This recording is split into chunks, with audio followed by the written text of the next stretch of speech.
Voy, botib qolman. Alp tog'larida botib qolman. Vau. Bitta bu manzarani sizlarga ko'rsatmasam bo'lmaydi, akalar. Xullas, O'zbekistonda vau. O'zbekistondan keldik mana. Shvetsariya Alp tog'lari. Orqa taraf Shvetsariya. Voy, mashaalloh. Mana manzarani bitta ko'ringlar. Ko'pchilik so'rayapti-da, nimaga samolyotda bormaysizlar, o'zinglarni qiynab nima naf deyapti-da.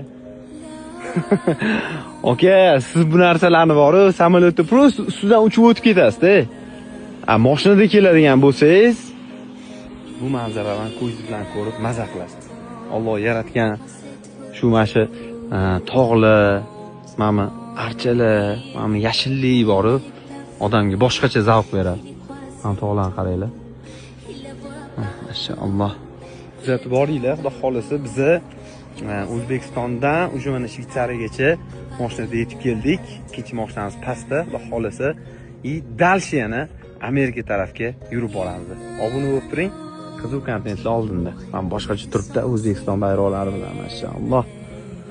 Gap yo'q.